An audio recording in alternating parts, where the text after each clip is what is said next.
আমার হলে তোমাকে ছেড়ে দিব। আমি তো আর সহ্য করতে পারতেছি না, দমটা বেরিয়ে যাচ্ছে। আশা করি পুরো গল্প শেষ না করা পর্যন্ত কেউ আজে বাজে কমেন্ট করবেন না। আবির, ও তোকে অনেক ভালোবাসে, আর তুই ওর ভালোবাসাটা নিয়ে এমনভাবে খেলা করছিস। আমি ওকে ভালোবাসি না, ওর সাথে শুধু আমার ওইগুলো করা বাকি আছে। তারপরে ওর রাস্তা ও দেখবে, আর আমার রাস্তা আমি দেখব। ও তোর মামাতো বোন না? তুই কেমন মামাতো বোনের ভালোবাসাটা এমনভাবে শেষ করে দিচ্ছিস? মেয়েরা আমার শত্রু সেটা তো তুই ভালো করেই জানিস। সেটা আমার মামাতো বোন হোক না কেন, আর অন্য কোনো মেয়ে হোক না কেন। তোকে তো ওই মেয়েটা ধোকা দিয়েছে, তার প্রতিশোধটা তোর মামাতো বোনের উপর ছাড়বি? হ্যাঁ। দেখ রানা, তুই বেশি বুঝবি না, তাহলে কিন্তু তোর সাথেও আমি বন্ধুত্ব রাখবো না। তোকে আমি এত করে বোঝাচ্ছি, তুই তো শুনতেছিস না। ও তোকে ছেড়ে গেছে, তাতে কি হয়েছে? তুই তোর মামাতো বোনকে বিয়ে করে নিজের সুন্দর একটা সংসার শুরু কর। বিয়ে হয়তো আমি কোনোদিনও করব না। আমি যতদিন আছি ততদিন মেয়েদের ভালোবাসা নিয়ে এভাবে খেলা করব। এতে তোর কতটা পাপ হইতেছে সেটা তুই জানিস? তুই আর আমাকে কোনোদিন ডাকবি না। আজকে থেকে তোর সাথে আমার বন্ধুত্বটা শেষ। একদিন হয়তো তোর ভুলটা বুঝতে পারবি, তখন তোর পাশে কাউকে পাবি না, মনে রাখিস। আমি ওর কোনো কথা না শুনে আমি বাড়িতে চলে আসি। এসে ভাবতেছি যেভাবে হোক না কেন মামাতো বোন রাজি করাতেই হবে।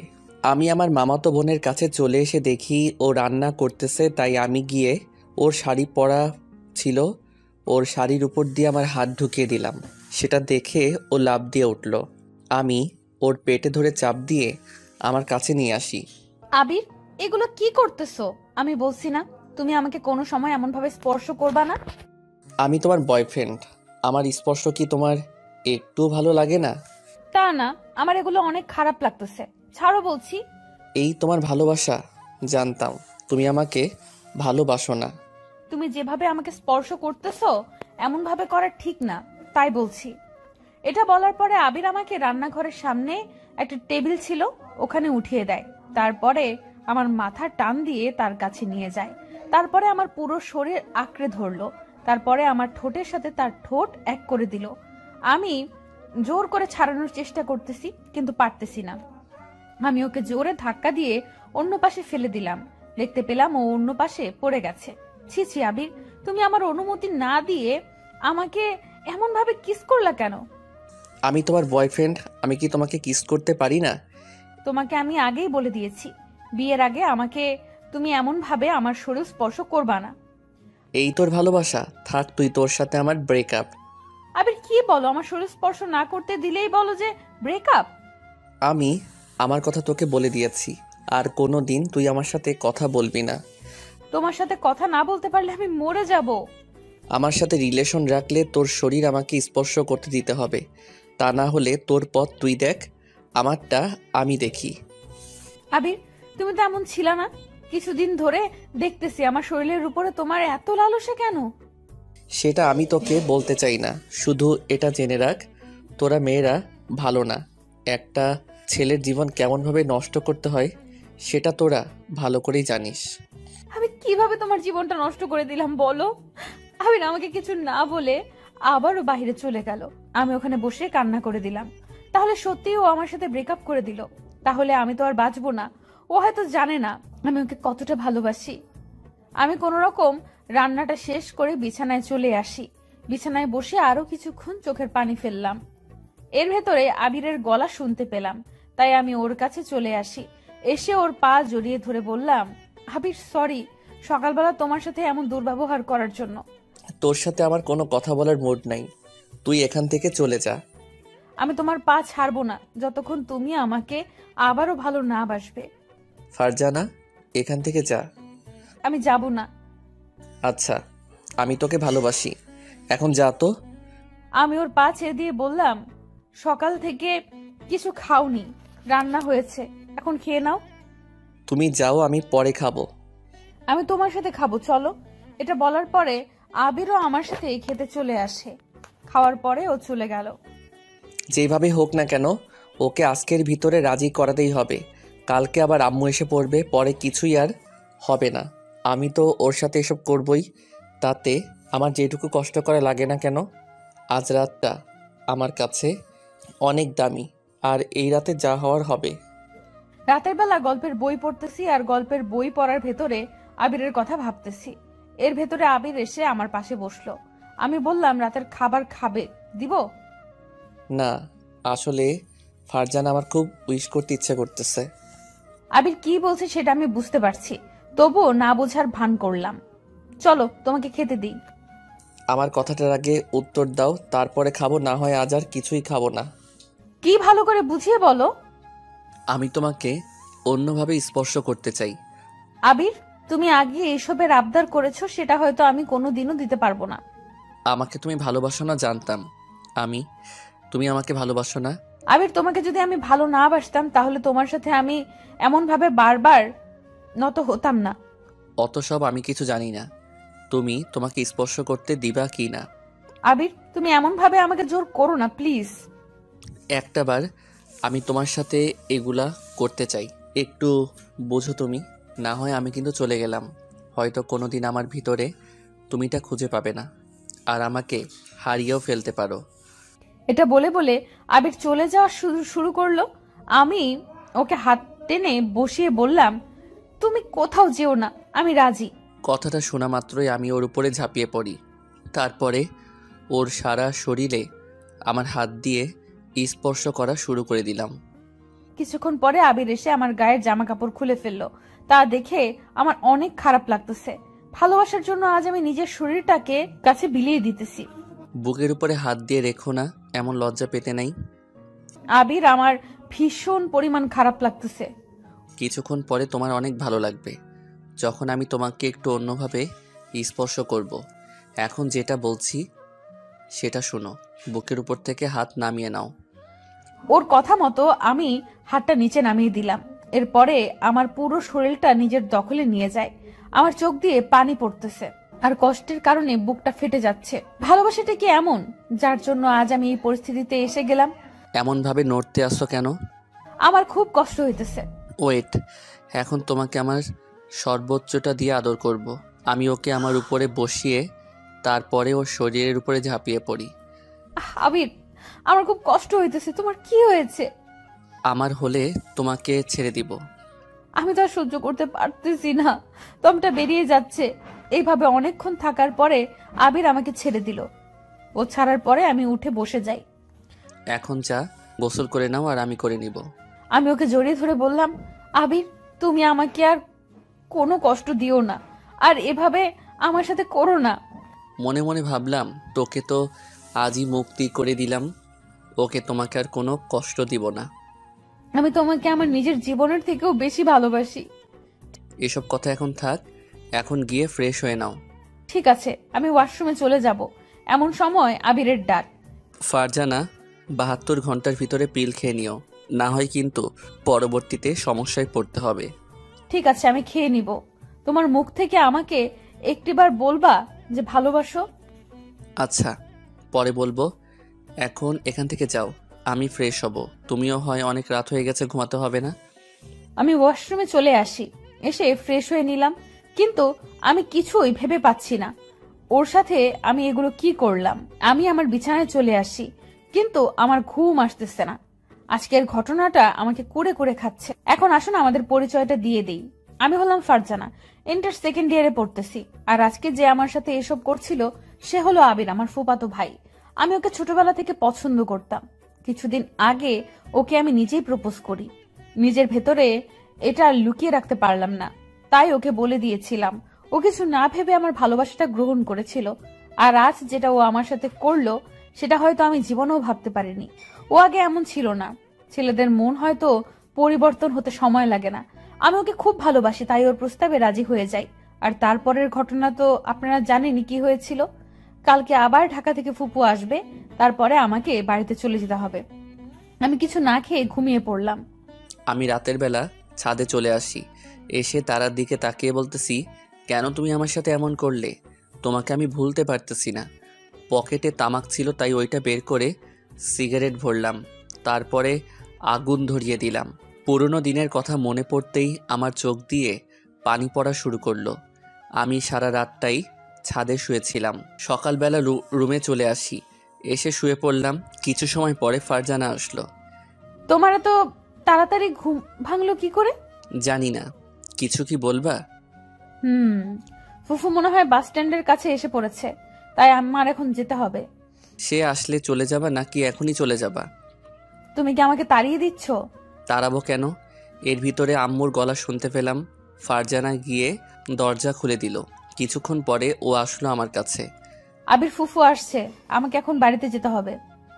বাড়িতে যাবে সেটা আমাকে বারবার বলা লাগে কেন? এমন করে কথা বলতেছো কেন? ফারজানা, এখান থেকে যা তো, ভালো লাগতেছে না কিছুই। আমি এসে ওর হাত ধরে বললাম, আমাকে কি তুমি একটুও ভালোবাসো না? একটা কথা বারবার বলা লাগবে কেন বলতো? ওর এমন কথা শুনে চোখ দিয়ে পানি গড়িয়ে পড়লো। কিছুক্ষণ পরে ফুপু আসলো আমাদের কাছে, তাই আমি ওর হাত ধরে আমার চোখের পানি মুছে ফেললাম। ফারজানা, আসতে না আসতেই তোর বাড়িতে যাওয়া লাগবে কেন বলতো? ফুফু বাড়িতে গিয়ে অনেক কাজ করতে হবে।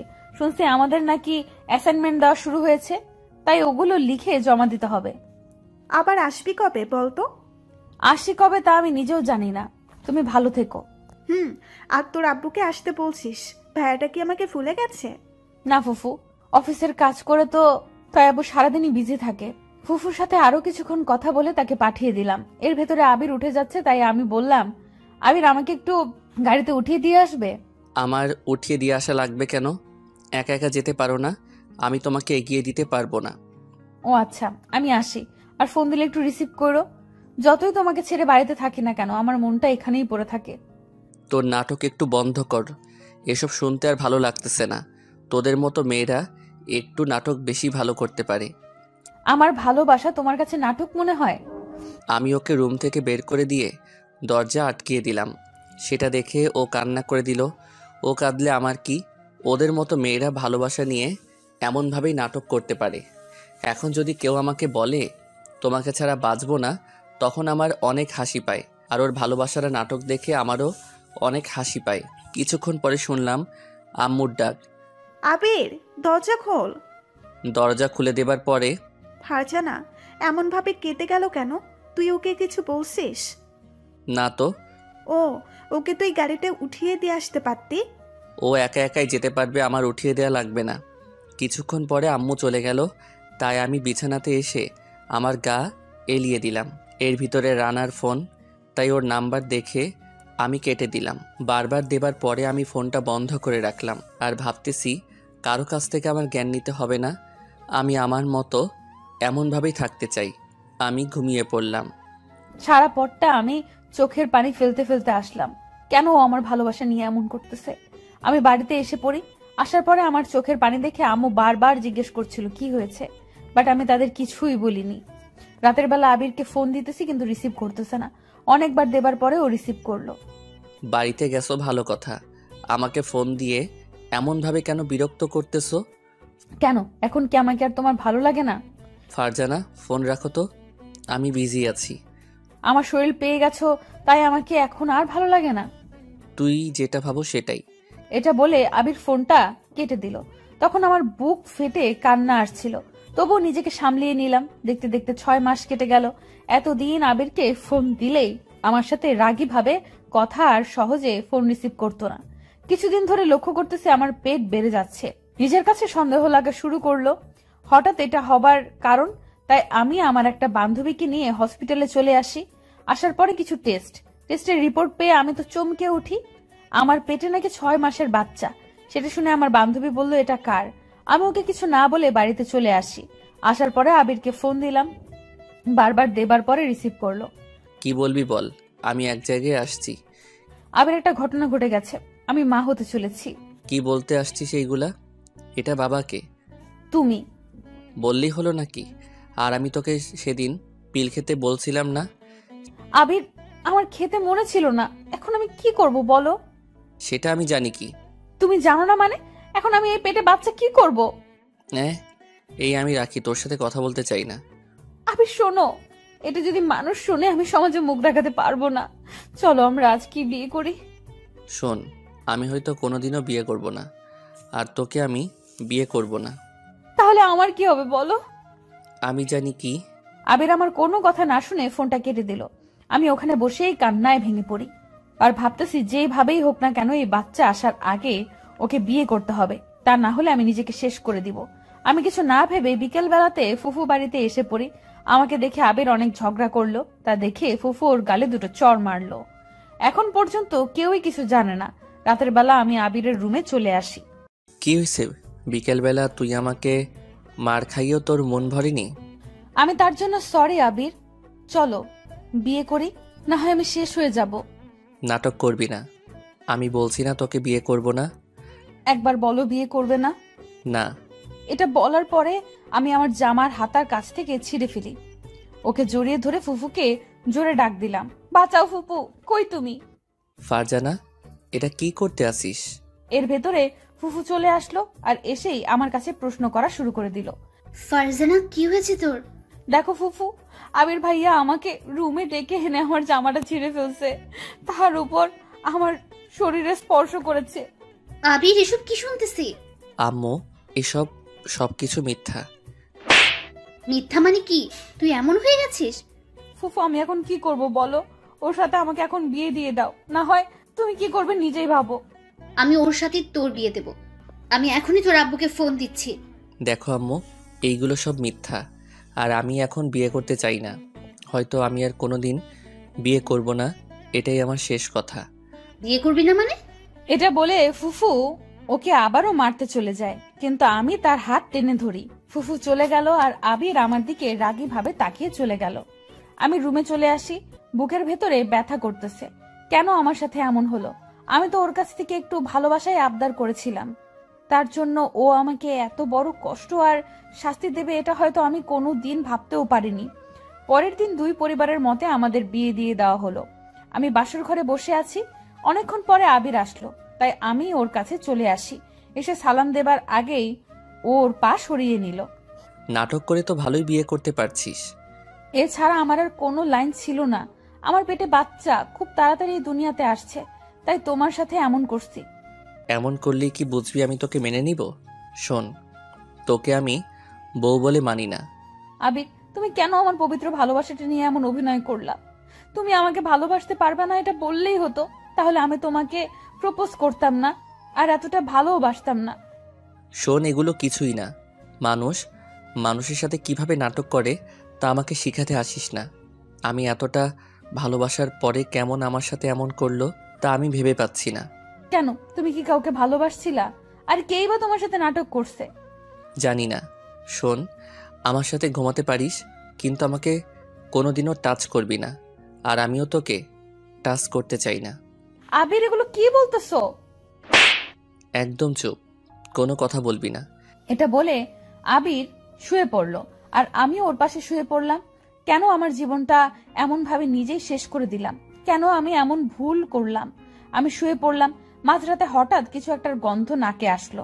ঘুম ভেঙে গেল। গন্ধটা এমন খারাপ যার কারণে আমার বমি চলে আসছিল। উঠে দেখি আবির মদ খাচ্ছে। আবির, এগুলো কি? সেই কৈফিয়ত কি আমি তোকে দিব? তুমি কেন এসব জিনিস খাইতেছো? তোমার কিসের কষ্ট আমাকে একটু বলো। রাতের জ্বর কথা কি মনে আছে? আমার হাতে আর মার না খাইতে চাইলে তুই ঘুমিয়ে পড়। আমি ওর কাছে চলে আসি, এসে মদের বোতল জোরে আছাড় মারলাম। তুই মদের বোতল ভাঙলি, আমি এসে ওকে মারা শুরু করে দিলাম। কেন তুমি আমাকে এইভাবে মারছো বলো একবার। শোন, আমার কোনো বিষয়ে তুই নাক গলাতে আসবি না। আমি যেটা খুশি সেটা করব। আমি শুয়ে পড়লাম। সারা রাতে আমি কান্না করতে করতে পার করে দেই। সকালবেলাতে উঠে পড়ি। দেখতে দেখতে আরো 2 মাস কেটে গেল। এইদিকে আমার পেটের অবস্থাটাও তেমন ভালো না, দিন দিন পেট বেড়েই চলেছে। তাই আমি আজ একা ডাক্তারের কাছে চলে আসি। কিছুক্ষণ পরে ডাক্তার বলল আমার শরীর নাকি অনেক খারাপ। আমি ডাক্তার দেখিয়ে রিক্সা করে বাড়িতে ফিরতেছিলাম, এমন সময় দেখতে পেলাম রানা ভাইকে। তিনি রিক্সাওয়ালা মামাকে বললাম তার কাছে নিয়ে যেতে। আমাকে দেখে সে আমার কাছে চলে আসলো। ফারজানা, তুমি কেমন আছো বলো? আমি রিক্সাওয়ালা মামাকে পাঠিয়ে দিয়ে বললাম, ভাইয়া আমি ভালো নেই। আবির কেন আমার সাথে এমন করলো? আমি জানি তোমাদের সব বিষয়। ও কেন তোমার সাথে এমন করলো তাও বলি। চলো ওই পাশে গিয়ে বসি। আমাকে নিয়ে সে একটা জায়গায় চলে গেল। তোমার শরীরের অবস্থাটা এখন কেমন? এই মোটামুটি ভালো ভাইয়া। বলেন ও কেন আমার সাথে এমন করতেছে? ফারজানা, তোমাকে আজ আমি সব বলবো। ও আসলে একটা মেয়েকে অনেক ভালোবাসতো, এই ধরো নিজের চাইতেও বেশি। তোর সাথে রিলেশন করার আগে ওর একটা মেয়ের সাথে সম্পর্ক ছিল। আমাকে সবকিছু খুলে বলেন তো।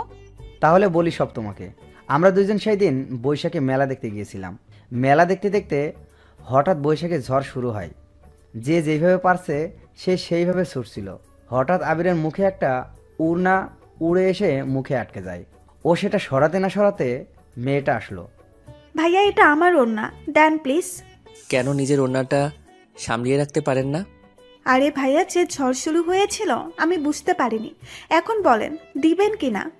কেন না দিলে কি করবে শুনি? আপনি কথা ভেজাইতেছেন কেন? ঝড় শুরু হয়ে কিন্তু এমন ঝড়ে আমার কিন্তু অনেক ভয় লাগে। এই নিন। ওড়না দিয়ে আমি তার দিকে তাকিয়ে রইলাম। এত সুন্দর একটা মেয়ে আকাশ থেকে উড়ে এসে পড়লো নাকি? হঠাৎ আকাশে বিদ্যুৎ চমকে উঠল, সেটা দেখে মেয়ে আমাকে জড়িয়ে ধরল। ভাইয়া আমার অনেক ভয় করতেছে। এই ছাড়ুন, কি করতেছেন? ভয় করে ভাইয়া, প্লিজ আমাকে বাসা পর্যন্ত এগিয়ে দিয়ে আসবেন। ঠিক আছে চলুন। হঠাৎ দুজনে বলে উঠলাম, আপনার নাম কি? কিভাবে দুজনে একসাথে বললাম? এই দুজনে একসাথে বলার মানে জানেন? না তো, আপনি বলেন না। না জানলে আমিও বলতে চাই না। আমার নাম হলো তিথিমণি। আপনার নাম কি? আমার নাম হলো আবির। আপনার নামটা কিন্তু অনেক কিউট। একটা নামের ভিতরে দুটো নাম, সেই লেভেলের। তাই নাকি? অনেকক্ষণ হাঁটাহাঁটির পরে আমাদের বাসার কাছে এসে পৌঁছালাম। আমি এখন আসি। এখানে কি আপনারা থাকেন? বাই। বেঁচে থাকলে কোনো একদিন আপনার সাথে কথা হবে। কেন? আপনি চাইলে তো আমাদের রোজই কথা হতে পারে। কিভাবে? নাম্বারটা দিলেই তো কথা হতো। ভাই আমি মোবাইল চালাই না, বুঝছেন? ভাব, মেয়েরা এমনই। দেখতে পেলাম আবির চলে যাচ্ছে, তাই আমি ডাক দিয়ে ব্যাগে কলম রাখা ছিল ওইটা দিয়ে ওর হাতে আমার নাম্বারটা লিখে দিলাম আর বললাম তাড়াতাড়ি বাড়িতে যান, একটু পর আবারও ঝড় শুরু হবে। ঠিক আছে, আমি বাড়িতে চলে আসি। রাতে ওই ভাবতেছি মেয়েটা আমাকে এমনভাবে জড়িয়ে ধরলো কেন। রাতে আর আমার ঘুম হলো না। সকালবেলা নাস্তা করে রানার কাছে চলে আসি। এসে মুড অফ করে বসে আছি। কিরে, কলেজে যাবে না নাকি? দোস্ত, কি আর কলেজে যাব? সারা রাত ওই মেয়েটার জন্য কিছুতেই চোখের পাতা এক করতে পারিনি। কেন, প্রেমে পড়ে গেছিস নাকি? বলতে পারি না। তাহলে একদিন ফোন দিয়ে প্রপোজ করে দে। আমি নিজে বলবো না, ওই আমাকে প্রপোজ করবে, দেখিস। জীবনেও করবে না, আর যদি করে তাহলে তুই যা চাইবি তাই দিব। ঠিক আছে, কিছু ভাবলাম, তাকে একটা কল দেই। তাই নম্বরে একটা ফোন দিলাম। ফোন দিয়ে আমার পরিচয় দিলাম। কেন? ভাবছিলাম কালকে রাতে আপনি আমাকে ফোন দিবেন, কিন্তু আমাকে ফোন দিলে টাকা নষ্ট হবে, তাই হয়তো ফোন দেননি। আসলে তিথি, কালকে রাতে না ঘুমিয়ে পড়েছিলাম, তাই আপনাকে কল দিতে পারিনি। ও, তো কি করতেছেন? এই তো আমার সেই বন্ধুটার সাথে বসে আছি। শোনেন, একদিন আমাদের এখানে আসবেন। আপনাকে না আমার দেখতে খুব ইচ্ছে করতেছে। ঠিক আছে, আসবো। ফোনটা কেটে দিয়ে রানাকে বললাম, দোস্ত দেখছিস, কাজ হয়ে গেছে। তাই তো দেখতেছি, তবে সব কিছু ভেবে সিদ্ধান্ত নিবি। দেখে মনে হয় মেয়েটা অনেক ভালো, বুঝলি। আমি বাড়িতে চলে আসলাম বিকালবেলা। আমি ওর সাথে দেখা করতে আসি। অনেকক্ষণ ঘুরে আমি বাড়িতে চলে আসি। এইভাবে একটা মাস কেটে গেল। এখন আমাদের সম্পর্কটা অনেক গভীরে গেছে, কিন্তু এখনও কেউ কাউকে ভালোবাসার কথা বলিনি। আমি ওকে প্রপোজ করতেছি না, তার কারণ রানার সাথে তো বাজি ধরেছি। আবির, তিথি এখনো কি তোকে কিছু বলেছে? না রে দোস্ত, মনে হয় কিছুদিনের ভিতরেই বলে দিবে। ভালো, আমি বাড়িতে গেলাম, একটা কাজ আছে। আমি সেই দিন বাড়িতে চলে আসি। তারপরে বিকালবেলা হঠাৎ আবির বলছিল, কি বলছিল ভাইয়া, বলেন না। মেয়েটা ওকে প্রপোজ করেছে আর ও অ্যাকসেপ্ট করে নেয়। তারপরে কি হয়েছিল? তারপরে ওদের ভিতরে গভীর একটা সম্পর্ক শুরু হয়। ওরা দুইজন দুজনকে অনেক ভালোবেসে ফেলে। একদিন আবির আর তিথি রাস্তা দিয়ে হাঁটছিল। এমন সময় তিথি বলছিল, রানা ভাই আপনার বেস্ট ফ্রেন্ড, অনেক ভীতু। কেন, ও আবার কি করেছে? আর বইলেন না, ও আমার হাতটাও ঠিক মতো ধরে হাঁটে না। আর আমি যদি রাস্তার এই পাত দিয়ে হাঁটি, ও ওই পাত দিয়ে হাঁটে। তোমার সাথে আমার যদি আমাকে কেউ দেখে তাহলে বাড়িতে বিচার দিবে, তাই তো হাঁটি না। কেন? বাড়িতে জানলে কি হবে শুনি? অনেক কিছু। আমার আব্বু যা রাগী। অত সব আমি কিছু জানি না। তুমি এখন আমার হাত ধরে হাঁটবে, তারপরে কোলে কোলে নিয়ে এই ব্রিজ পার করিয়ে দিবা। এখনই।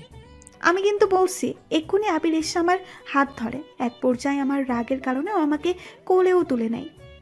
আর পারি না, এখন হয়েছে। বাবু, হয়েছে। এভাবে ওদের একটা সুন্দর সম্পর্ক শুরু হয়। দুজন দুজনকে খুব ভালোবাসতো। ওদের 2 বছরের সম্পর্কটা ছিল। তারপরে হঠাৎ একদিন কি হয়েছিল ভাইয়া ওদের এই ভালোবাসার ভেতরে? তিথি আবিরের কাছে এসে বলল, আবির, আমি এই সম্পর্ক রাখতে পারবো না। এসব বিষয় নিয়ে আমার সাথে একটু মজা করবা না।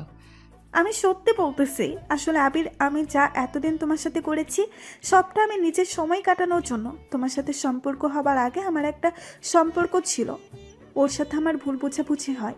তারপরেও আমাকে ছেড়ে চলে যায়। আর কালকে রাতে ও নিজের ভুল বুঝতে পারে, আমাকে ফোন দেয়। আমাদের সম্পর্কটা ঠিক হয়ে গেছে, তাই আমি আবারও ওর কাছে ফিরে যেতে চাই। তাহলে আমি থাকবো কিভাবে? আমাকে তুমি ভালোবাসো না? না, অন্য কাউকে ভালোবাসি। ভালো থাকবে, গুড বাই। তিথি চলে যাওয়া শুরু করলো। আমি ওকে টেনে ধরলাম। তিথি, আমাকে ছেড়ে যেও না, খুব ভালোবাসি। আবির, ছাড়ো বলছি কিন্তু। ছাড়বো না। ছাড়বি না মানে? আমি ওখানে লোক জড়ো করলাম, তারপরে বললাম ও আমাকে জোর জবরদস্তি করতেছে। ওর এই কথা শুনে লোকজন আমাকে মারা শুরু করে দিল। তারপরে পুলিশের হাতে ধরিয়ে দিল। আসার সময় দেখতে পেলাম তিথি আমাকে এমনভাবে দেখে হাসতেছে। আবিরকে থানায় নিয়ে গেল। তারপর পুলিশ ওকে অনেক মারলো, কিন্তু ওর পরিবার কেউই জানতো না। আমি গিয়ে ওকে সারিয়ে নিয়ে আসলাম। তারপরে আমাদের বাড়িতে নিয়ে আসি। আসার পরে ও আমাকে জড়িয়ে ধরে অনেক কান্না করেছিল। দোস্ত, আমার ভালোবাসাটা কি মিথ্যা ছিল? ও কেন এমনভাবে আমার ভালোবাসা নিয়ে নাটক করলো? যা হয়েছে মেনে নে। কিন্তু আবির আমার কোনো কথা শুনছিল না। ও বাজে নেশায় আসক্ত হয়ে পড়ে, আর ওর মেয়েদের উপর অনেক রাগ হতে থাকে। ও ভাবতেছে সব মেয়েরা এক। তাই ও একদিন ঠিক করলো যে ওর এরপর থেকে যার সাথে রিলেশন করুক না কেন তার সাথে রুম ডেট করে ছেড়ে দিবে। আমি ওকে বারবার বুঝিয়েছি যে এই পথ থেকে ফিরে আয়, কিন্তু ও আমার কোনো কথাই শুনলো না। তারপরে তো তুমি ওর জীবনে চলে আসো। তুমি নাকি ওকে প্রপোজ করেছিলে। তখন ও আমাকে বলেছিল তোমার থেকে প্রথম মেয়েদের উপর প্রতিশোধ নিবে। এরপরে তোমার সাথে কি হয়েছে সেটা তুমি তো ভালোভাবেই বলতে পারো। আসলে ফারজানা, আবিরকে তুমি খারাপ ভাবছো, ও কিন্তু অতটা খারাপ না। আমরা ছোটবেলা থেকে একসাথে বড় হয়েছি। আমি ওকে ভালো করে চিনি। ভাইয়া, আমি এখন কি করব বলেন? কিছুদিন পরেই আমাদের বাড়িতে নতুন অতিথি আসবে। তুমিই পারো ওকে এই পথ থেকে ফিরিয়ে আনতে। ঠিক আছে ভাইয়া, আমার যত সাধ্য চেষ্টা করব ভাইয়া। আজ বাড়িতে যাই। আচ্ছা, যাও। আমি বাড়িতে চলে আসি। দেখতে দেখতে আরো কিছুদিন হয়ে গেল। এতদিন আবিরকে অনেক বোঝানোর চেষ্টা করতেছি, কিন্তু ও শোনেনি আমার কোনো কথা। একদিন ফুফু আমাকে কিছু প্রশ্ন করলো। তার কথা শুনে আমি তো অবাক হয়ে গেলাম। ফারজানা, কিছুদিন ধরে বলবো বলবো বলে বলা হয়নি। আম্মু বলেন। তোর পেটে কি বাচ্চা? তোদের বিয়ে হলো তো এই কিছু মাস, তোর পেটে দেখে মনে হচ্ছে এটা তো 8 মাসের বাচ্চা। আমি চুপ হয়ে তার কথা শুনতেছি, কিন্তু আমার মুখ থেকে কিছু বলতেছি না। কি হলো? চুপ করে থাকিস না, বল আমাকে। আসলে আম্মু, তোমার ছেলে বিয়ের আগেই তারপরে সবকিছু খুলে বললাম। আম্মু, এতে আমার কোনো দোষ নেই। আবিরকে হারানোর ভয়ে আমি রাজি হয়ে যাই। ছি ছি আবির, এখন তো ওকে আমার নিজের ছেলে ভাবতেও লজ্জা করছে। দাঁড়া, ও একটু বাইরে থেকে আসুক, তারপরে এই বাড়িতে আজ একটা কিছু হবে। আম্মু, তুমি ওকে কিছু বলো না প্লিজ, তাহলে ও হয়তো আমাকে শেষ করে ফেলবে। আচ্ছা বলবো না। এসব ঘটনা তোর সাথে ঘটে গেছে, তা তো তুই আমাকে বলতে পারতি। ভয়ের কারণে বলা হয়নি। আসলে আমি ভাবছিলাম আবিরকে মনে হয় আমি হারাবো, তাই তোমাকে কিছু বলিনি। ওকে এখন তুই এখান থেকে যা, আর নিজের প্রতি একটু যত্ন নিস। আমি আমার রুমে এসে শুয়ে শুয়ে ভাবতেছি কি করব আমি এখন। এর ভেতরে আবির চলে আসলো, তাই আমি ওকে জড়িয়ে ধরলাম। কি হয়েছে তোর? তুমি অতীত ভুলে গিয়ে আমাকে কেন মেনে নিতে পারো না? ফারজানা, এখান থেকে যা। তোদের মতো মেয়েকে আমার এখন আর বিশ্বাস হয় না। একটা বার আমাকে মেনে নাও প্লিজ। কিছু না বলেই আবির চলে গেল। দেখতে দেখতে আরো কিছুদিন কেটে গেল। হয়তো 2-3 দিনের ভেতরে আমাদের ঘরে নতুন একজন চলে আসবে। মন চায় মরে যাই। একদিন রাতে আবির জড়িয়ে ধরতে আসি, এমন সময়। ফারজানা, আমি কিন্তু গায়ে থেকে হাত সরাতে বলছি। সরবো না। তুমি একটা তোমার মনে জায়গা দাও। সেটা শোনা মাত্র আবির আমাকে মারতে আসে। আমাকে মারতে গিয়ে ওর লাথি আমার পেটে লাগে। লাগার সাথে সাথে আমার পেটে ব্যথা শুরু হয়ে গেল। সেটা শুনে বাড়ির সবাই দৌড়ে আসলো। আবির, তুই ওকে কি করেছিস? ও এমন করতেছে কেন? ও চিৎকার করতেছে তা দেখে আমার খারাপ লাগতেছে। আমি ওর মাথাটা আমার কোলের উপরে রাখলাম। কি কথা বলছিস না কেন? আমি আর আম্মু কিছু বলতে পারলাম না, তার আগেই ফারজানা জ্ঞান হারালো। তুই ওকে শেষ করে ফেলেছিস? হ্যাঁ, আম্মু এসে আমাকে মারা শুরু করে দিল। আমি চুপচাপ মার খেতে আসি। শোন, আজ ওর যদি কিছু হয়ে যায়, তুই যে আমার ছেলে সেটা আমি দেখব না। আমি তড়িঘড়ি করে ওকে নিয়ে গাড়িতে শুইয়ে দিলাম। গাড়ির পিছনে আমার পরিবার ওকে নিয়ে হাসপাতালে চলে আসি। ডাক্তার এসে বলল, রোগীর মারাত্মক অবস্থা, বাঁচতেও পারে আবার নাও বাঁচতে পারে। কথা শুনে আমি ধাক্কা খেলাম। তুই কেন ওর জীবনটা নিয়ে এভাবে খেলা করলি? আম্মু আমি সরি, আমি বুঝতে পারিনি। তোর মতো খারাপ ছেলে আমার পেটে হয়েছে, তুই এতটা খারাপ হবি এসব বুঝলে তোকে আমি ছোটবেলাতে গলা টিপে মেরে ফেলতাম। আম্মু আমাকে মাফ করে দাও। ওর যদি আজ কিছু হয়, খোদার কসম তোকে আমি এই দুনিয়া থেকে চিরতরে শেষ করে দেব। ওর জন্য আমার অনেক খারাপ লাগতেছে। আল্লাহকে বলতে লাগলাম, আল্লাহ তুমি ওকে বাঁচিয়ে দাও, ওর কাছে আমার ক্ষমা চাইতে হবে। তুমি একটাবার ওর কাছে ক্ষমা চাইতে দাও, আমি আর তোমার কাছে আর কিছুই চাই না। কিছুক্ষণ পরে ডাক্তার ওকে সিজার করতে নিয়ে গেল। অনেকক্ষণ পরে ডাক্তার এসে বলল, রোগী নিরাপদ আর বাচ্চাও। আমি আল্লাহকে বলতে লাগলাম, আল্লাহ তুমি ওর কাছে ক্ষমা চাওয়ার সুযোগ করে নিয়েছো, আমি তোমাকে কোনো দিনও ভুলবো না। সবাই ফারজানার কাছে চলে গেল, কিন্তু আমি যাইনি। কোন মুখে আমি ওর কাছে যাব? সবাই ওকে দেখে বেরিয়ে আসলো।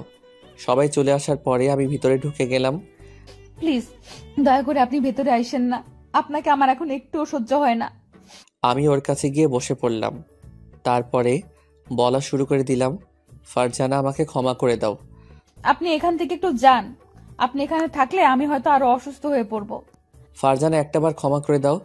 তোমার সাথে আমি যা যা করেছি তার জন্য তুমি ক্ষমা না করলে আল্লাহ আমাকে ক্ষমা করবে না।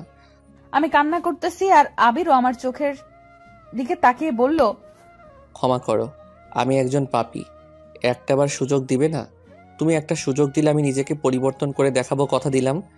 আপনাকে আমি ক্ষমা করে দিয়েছি, ক্ষমা করতে পারোনি জানি আমি। আপনি এখান থেকে যান। ফারজানা আমি তোমার পা ধরে বলতেছি, একটাবার ক্ষমা করো। এই কি করতেছেন? পা ছাড়ুন। বলো ক্ষমা করে দিয়েছো? ক্ষমা করে দিয়েছি। এটা বলার পর ও আমাকে কান্না করতে করতে জড়িয়ে ধরলো, আমিও ধরলাম। এর ভেতরে আমাদের বাবুটা কান্না করা শুরু করে দিল, তাই ওকে আবির এই কোলে হলো নিল। আমাদের রাজকন্যা। এর ভিতরে আম্মু আসলো আমাদের কাছে। তুই তোর মেয়েকে কোলে নিয়েছিস কেন? তুই এখনই এখান থেকে বের হয়ে যা। আম্মু তুমি ওর সাথে রাগ করো না, ও এতদিন পরে নিজের ভুল বুঝতে পারছে, এটাই বড় কথা। আবির গিয়ে সবার কাছে ক্ষমা চাইলো। 1 সপ্তাহ পরে আমাদের নিয়ে বাড়িতে চলে আসে। এখন আবির আমাকে অনেক ভালোবাসে, আমাকে ছাড়াও কিছুই বোঝে না। তবে মাঝে মাঝে আমার পুরনো দিনের কথা মনে উঠলে অনেক কষ্ট হয়, তবুও নিজেকে সামলে রাখি। আমিও এখন ওরে বেশি ভালোবেসে ফেলেছি। একদিন আমি কাজ করতেছি, এর ভেতরে আবিরের ডাক, ও সোনা বউ, ও লক্ষ্মী বউ, কই গেলা? এই তো কাজ করতেছি। এদিকে একটু আসো না। আবির কাজ করি, এখন আসা যাবে না। আরে আমার জন্য না, তোমার মেয়ের জন্য। তোমার মেয়ে না হিসু করে দিয়েছে, সেটা একটু পরিষ্কার করে দিয়ে যাও। কেন তুমি আছো কিসের জন্য? তুমি কি করতে পারো না? তুমি তো বলেই আমি তোমার পিচ্চি বর। পিচ্চি বরের কি পরিষ্কার করতে পারে? আমি ওর কাছে চলে আসার পরে দেখতে পেলাম এসব কিছুই না। ও আসলে আমাকে মিথ্যে বলে এখানে নিয়ে আসছে। আসার সাথে সাথে ও আমাকে জড়িয়ে ধরলো। এই কি করো? 2টা দরজা খোলা, আর তুমি আমাকে মিথ্যা বলে এখানে নিয়ে এসেছো কেন? সকাল থেকে এত কাজ তোমার, আমি তো তোমাকে না দেখে থাকতে পারি না। আমি তোমার কাছে এত থাকলে কাজগুলো কে করবে? কাজ তো পরেও করা যায়, এখন এইভাবে কতক্ষণ থাকি? জি না, রান্না পুড়ে যাবে, তারপরে পুড়ে যাওয়া জিনিস কিভাবে খাবে? এখন বলো, এখন গেল কোন সময় আসবে? রাতের বেলাতে আসবো একেবারে। ঠিক আছে, তবে যাওয়ার আগে আমার কিছু জিনিস লাগবে, ওইগুলো দাও। ওই রাতে দিব, এখন না। আমার এখনই লাগবে, দাও। উম, ওই শোনা, যাবা নাকি আর একটু সময় থাকবা? তোমাকে আমার ছাড়তে মন চায় না। ওকে এখন ছাড়ো, আমি রান্নাটা উঠিয়ে আবার আসতেছি। প্রমিস করো। এই না না, আমি প্রমিস করব না। তার মানে তুমি আসবে না? তাহলে আমি ছাড়বো না। আচ্ছা আসবো, এখন যাই। ও চলে গেল। সেদিন সত্যি রান্না পুড়িয়ে গেছিল। দেখতে দেখতে আরও কিছুদিন কেটে গেল। কিছুদিন ধরে আমাদের মেয়েটা ঠান্ডা লাগছে, তাই আমি আর ফারজানা ওকে নিয়ে ডাক্তারের কাছে চলে আসি। আসার সময় হঠাৎ রাস্তার মাঝে একটা মেয়ে আমার পা জড়িয়ে ধরল। আমি তাকে ধরে উঠালাম। তাকিয়ে দেখি তিথি। আবির, তুমি আমাকে ক্ষমা করে দাও। কথাটা শুনে অনেক হাসি দিলাম। তোর মতো মেয়ে ক্ষমা করব? জীবনেও না। তোর জন্য আমার জীবনটা নষ্ট হয়ে গেছে। আর কোনো সময় তুই আমার চোখের সামনে পড়বি না। তুমি ক্ষমা না করলে হয়তো আল্লাহ আমাকে ক্ষমা করবে না। তোর গায়ে যেন হাত তোলা না লাগে তার আগে এখান থেকে বিদায় হ। এটা বলার পরেও চলে গেল, কিন্তু ফারজানা তা দেখে কিছু বলল না। রাতের বেলা দেখতে পেলাম আমার পাগলিটা একা একা বসে আছে। কি হয়েছে পাগলি? এটা বলার পরে আমি ওকে জড়িয়ে ধরলাম। এই ছাড়ুন, ভালো লাগতেছে না। কি করলাম বলো? তুমি তিথির সাথে কথা বলছো কেন? আরে সোনা, তার জন্য কি রাগ করা লাগবে? সরি, আর বলবো না। আর ওকে তোমার চোখের সামনে আসতে বারণ করেছি, সেটা তুমি শুনোনি? হইছে। হয়েছে কি, আমি ওকে কোলে নিয়ে খাটে শুয়ে দিলাম। তারপর ওর বুকের উপরে শুয়ে পড়লাম। আর কোনো সময় যেন না দেখি ওর সাথে কথা বলতে। ঠিক আছে। এটা বলে আমি ওকে জড়িয়ে ধরলাম, আর ও আমাকে জড়িয়ে ধরলো। এরপর থেকে শুরু হলো আমাদের নতুন পথ চলা। দোয়া করবেন কোনোদিন যেন এই ভালোবাসা কেউ যেন ভাঙতে না পারে। তবে যাবার আগে আমার বউ কিছু কথা আপনাদের বলতে চাই। আপুদের বলছি, রিলেশন চলাকালীন কেউ আমার মতো এমন ভুল করবে না যে তোমাকে সত্যিই ভালোবাসবে সে তোমার শরীর কোনোদিন চাবে না।